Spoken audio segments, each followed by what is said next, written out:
And I'm delighted today to have here in the Amazing Fact Studios, Dr. John Scharfenberg. Dr. John, welcome. Now, he's a friend, but I need to, in full disclosure, admit he is also one of the newer members of our Granite Bay Hilltop Church. And I was just so intrigued with his life, work, and testimony that we invited him here in the studio, and he's going to share some life-changing information about some of the 7 keys to a longer life. Now, Dr. John's got an abundance of experience. He's a physician, nutritionist, and professor of nutrition for years at Loma Linda University, a graduate of Harvard University School of Public Health. You were director of the Pacific Health Education Center in Bakersfield. I've been there before. You've got special interest in health and longevity. Now, I didn't mention you were also with San Bernardino. Well, I was in charge of the San Bernardino County Health Department. That's one of the biggest counties in California. Geographically, it's the biggest. It's the biggest county. Amazing. I was on the secretariat of the Interdepartmental Committee on Nutrition for National Defense. That was the top nutritionists in the country. And we did surveys of all of our allies around the world. And you're also, I think, eminently qualified to talk to us about longevity because you said according to the Chinese calculations, you're 100, but American calculations, you're 99 years young.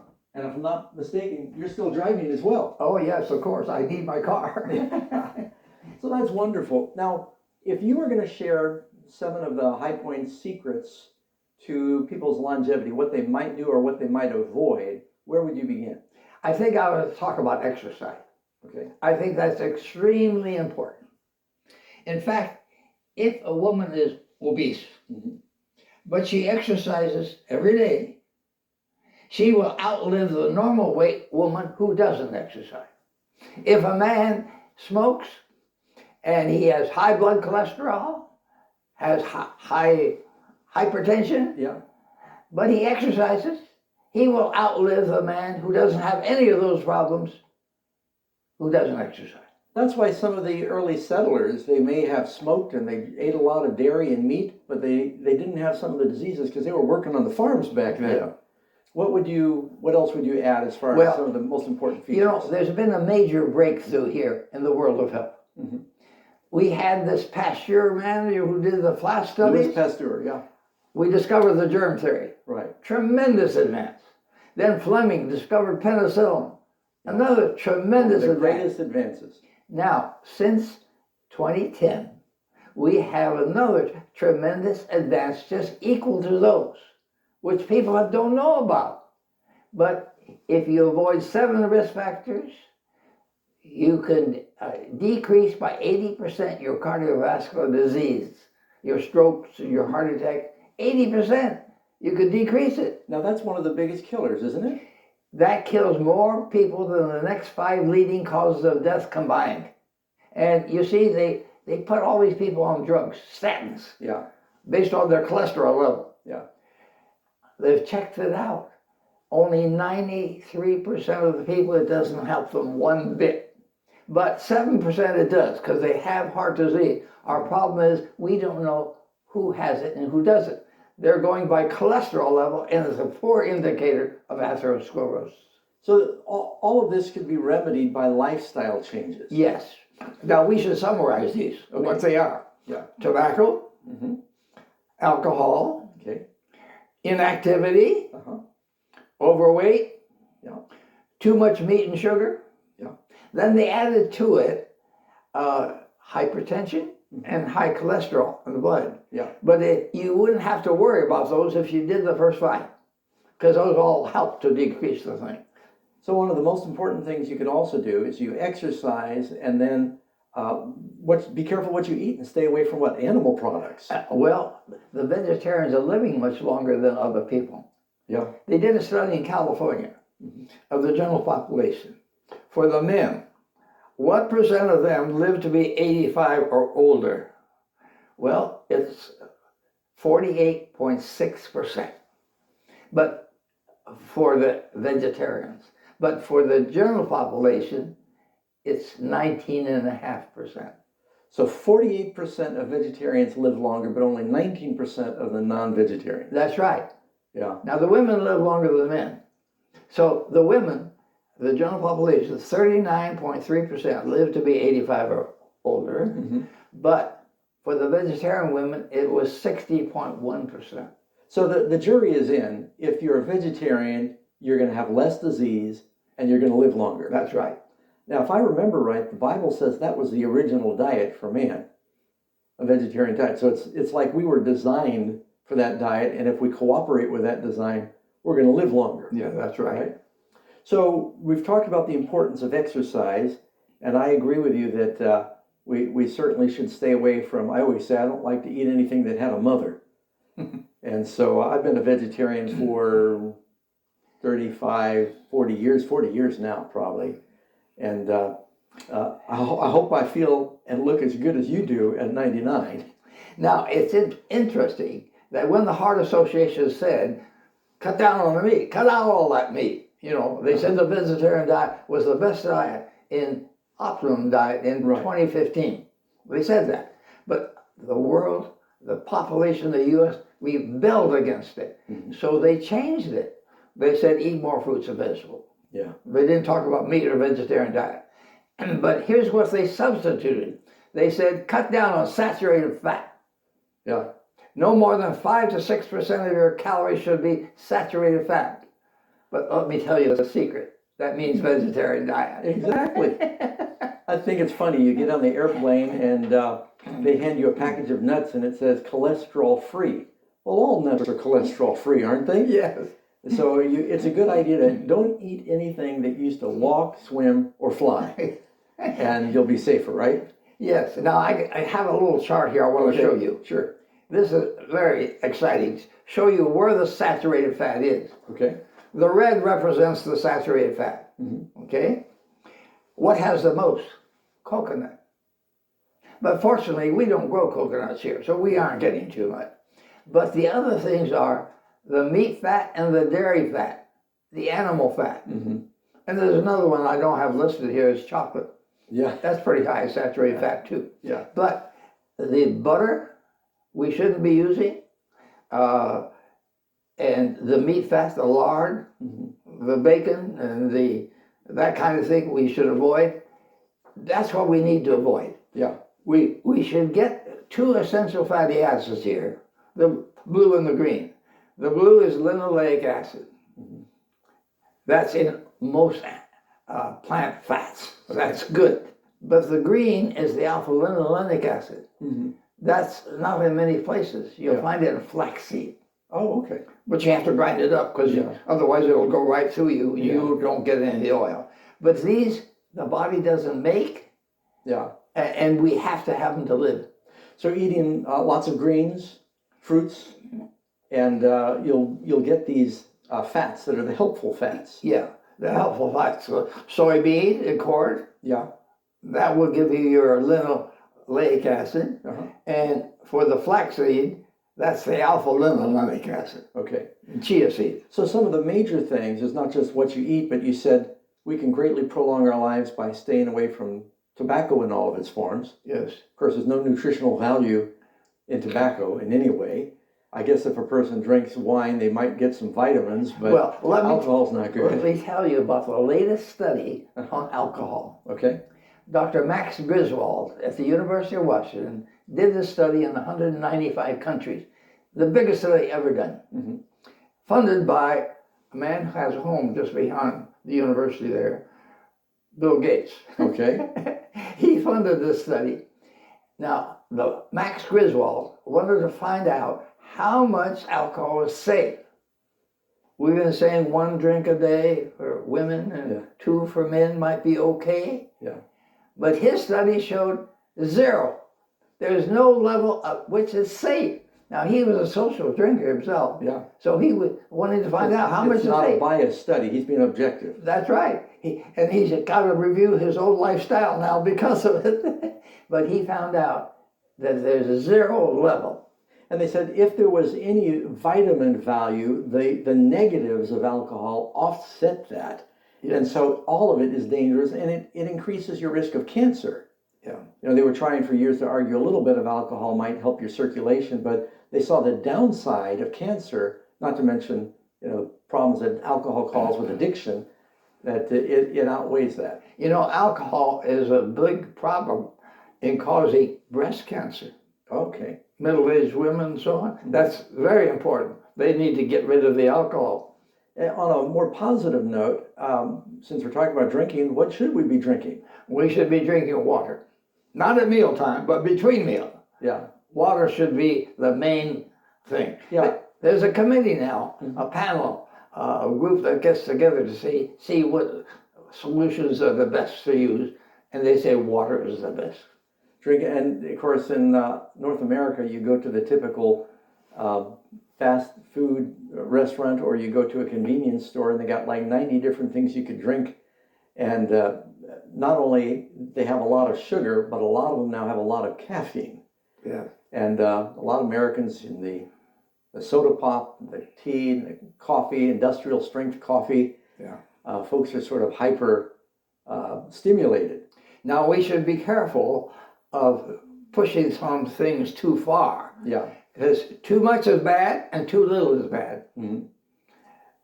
Now, for example, water. Yeah. It's good, but you can get so much it drops your blood sodium level, Uh-huh. and that swells the brain up. It can kill you. Yeah. It can kill you Yeah. because your brain is swollen. We had that happen here in Sacramento. A lady was part of a show, a radio program, and they were seeing who could drink the most water and hold it the longest, and this lady died. Yeah, that's right. She drank too much water. Yeah. Now, again, exercise is another exciting thing. Yeah. Exercise. If you don't exercise, you're going to die sooner. Mm-hmm. For every hour you exercise, you will live 3 hours longer. For every hour you exercise, you'll live 3 hours longer. Yes, that's the Harvard alumni I study. want to get up right now. But you know, if you get too much exercise, you decrease your life expectancy. Same way. Oh, really? You can overdo it. You can overdo it, and a lot of people don't know that. And I hate to tell anybody that because most people are not getting any. Yeah. So now walking's a good exercise, right? Walking is a good exercise. Yeah, it is. Do you go downhill skiing, or do you do a lot of walking? Walking. Now, I believe in useful exercise. That's the word I'm using. Gardening, farming. Gardening, yes. Useful exercise, you see. Yeah. But I think it's very important in mid-age to get that exercise. Yeah. Not so much the young people and old people. It's middle age. Studies with Alzheimer has shown that middle-age exercise can help reduce the risk. Oh, that's very important. So, am I still middle-aged, or am I old now? Well, I want to reduce my Alzheimer risk. 40 to 70. Okay, then I can still do. I'm still there. There's still hope. So we talked about the importance of a good diet: vegetables, fruits, grains, nuts, the right kind of fats, avoiding meat in all forms. I'm hearing. Now you mentioned butter. Would margarine or some vegetable butter imitation is better? Yes, it's much better. And then, but the way they did it before was hydrogenated. Right. Made trans fatty acids, which were not good. Yeah. But now they're having a emulsification process of mixing the oils together without hydrogenation. So get the non-hydrogenated. Yeah, because the hydrogenation produces trans fatty acids, and you have to put it on the label now. You know, I have an addiction to peanut butter, and I know a lot of the peanut butter is hydrogenated, and so I always buy the natural peanut butter now. Yeah. And I just find your body handles it a lot better. And so how important is rest in longevity? Rest is important. Breslow did a study of 4 factors, mainly.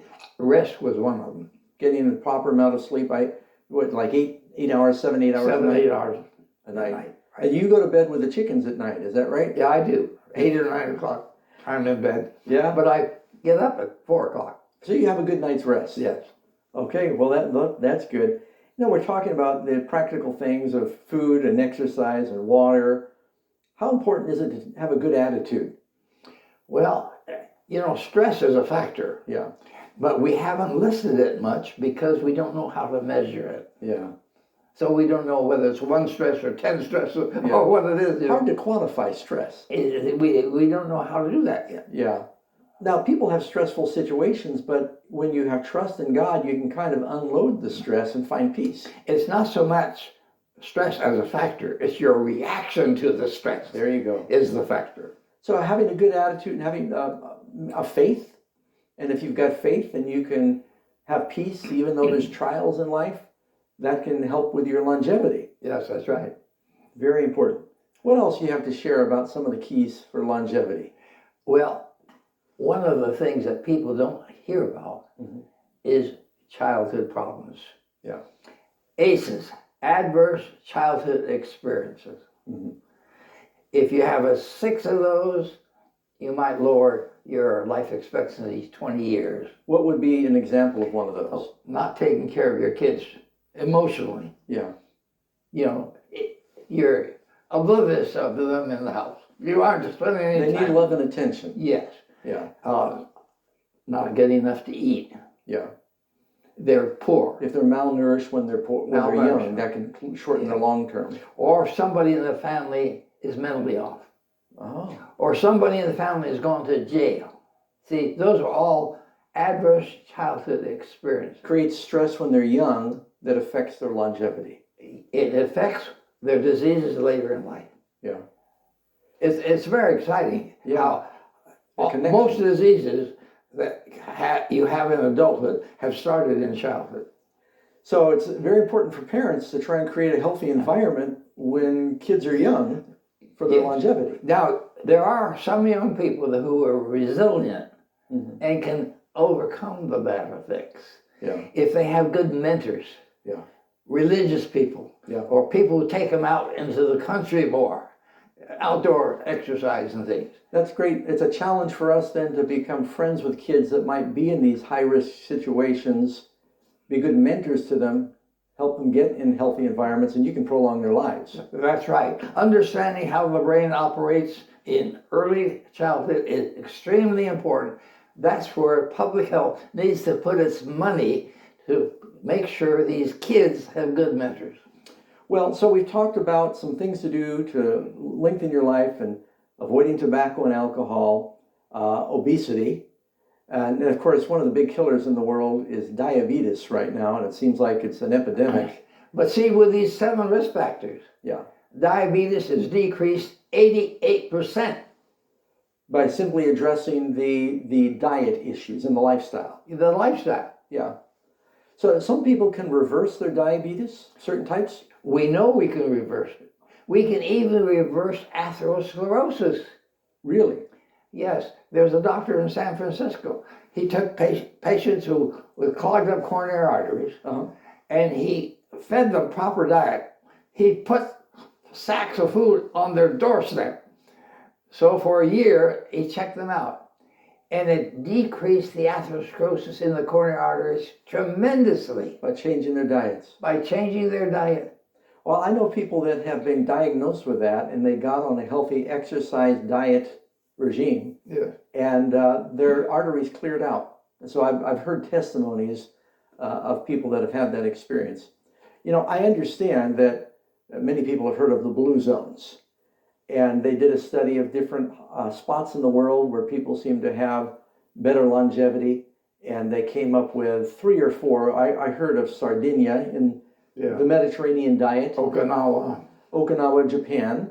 But then they said that in North America, it wasn't so much the location as the faith of the people that live in Loma Linda. And that's where you're from before moving here to Sacramento. Yes. That they have just an extraordinarily high number of old people. That's right. That not only they live long, but they've got a high quality of life and they're active for a long time. Exercise is extremely important.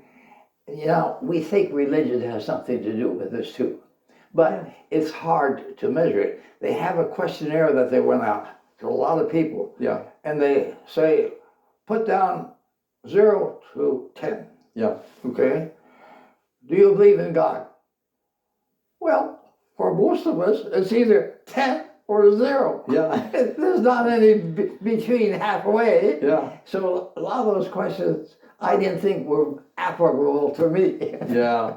I think we know that having a good social network and relationships is an important factor in health. And they say married people live a little longer than unmarried, typically. The question to ask about social relationships: do you have one or two friends that you can borrow money from? If you can, that's a good social relationship. I also like you because I know you've got a sense of humor. And I think that, what do they say? A merry heart does good like medicine. That's right. So I'm going to make your friend and you'll lend me money? So if, in concluding, anything else you want to share that you think, that you'd like to say to the viewers you think is an important factor in longevity? Well, as a nutritionist, my job is to make things concise and simple. So I will give you a university course in nutrition in one sentence. All right. Here it is. Eat at the proper time. That means no snacking. Yeah. Eat at the proper time. A variety, not one meal, but over 10 days, to make sure you get all the nutrients you need. Eat at the proper time a variety of natural, non-processed foods in quantities for ideal weight. That's all you need to know. Now we're going to have to put that sentence on the screen because that, I think, that summarizes, I think, an important lesson in health. But you're going to tell me something else maybe about cholesterol. Yes. When you go see a doctor, you ask him, how's my cholesterol? He says, you're okay, don't worry about it. That's not enough. You got to know some figures. You got to know what your LDL cholesterol is. If that's too high, that's the killer for men for heart attacks. There's too many snakes. Yeah. Or you have to know what your triglyceride is. Yeah. That's the killer for the women for heart attacks. Mm-hmm. That means overweight. Mm-hmm. But not only that, the triglyceride tells you the size of the LDL particles. Okay. There's two kinds of particles. One is light, buoyant type. If that's high, you only have twice the risk of a heart attack. But if the small, dense type are there, you've got 7 times the risk of a heart attack. Wow. But if the triglyceride level is high normal, you've got 90% of your LDL particles are the bad kind, small, dense type, like the diabetic has. Now, what is the good kind? Isn't there a... Well, the HDL, they said, was good. Okay, yeah. But it's not as good as we used to think. Okay. We think now it has nothing to do with heart disease. Oh, okay, that's good to know. I think people need to hear that. But you need to know from the doctor what your triglyceride level is and what your LDL cholesterol is. So don't just say, if he says, oh, cholesterol's okay, don't walk away with that. Find out what the details are. Yeah, right. Because that makes a big difference. Yeah. And now we mentioned the air and the sunshine briefly, but I guess the way to get the right amount of vitamin D and fresh air is, you said, do your exercise in a practical way. I mean, maybe go outside and do some carpentry or do some gardening. Well, if you're outside, you get the sunshine. Yeah. Most work is done inside. The window keeps the vitamin D from getting into you see. But older people have a hard time because it has to go to the cholesterol in the skin, goes to the liver, goes to the kidneys, it all changes, forms it's actually a hormone. Yeah. But we call it vitamin D. Right. Okay? But older people, these things are all working at half speed. So they aren't getting it. They're going to have a supplement. So it's okay to take, I take a little vitamin D gummy every day. That's right. That's good. So, and if you are out in the sun, put on sunscreen, especially if you're a higher risk with your... But not for the first 20 minutes. So get 20 minutes of sunshine. Yeah. And then you might put on the sunscreen and be more careful about your exposure. That's good. It probably also matters a little bit what part of the planet you're on. You're not going to get as much direct sunshine in Alaska as you are in Guam. And I know I was in Australia and I walked for a few minutes with my shirt off just to get some sun. I got burned just about in a couple minutes. Everybody living north of, say, Washington, D.C. or New York City, those people are all deficient in vitamin D, practically all of them. If they're not taking the supplement. If they're not taking a supplement. Oh, I see, that's very helpful to know. Now, I'm speaking more often now to people who are total vegetarians, don't use milk or eggs. Yeah. Now, how do you get your calcium? Yeah. The Epic Oxford study showed there's more fractures of the bones in those who don't get enough calcium. Okay. But if you get, say, 525 milligrams a day, you have enough. You have no excess risk of a fracture. Yeah. Now, how do you do that? Natural way. Cut your salt intake in half.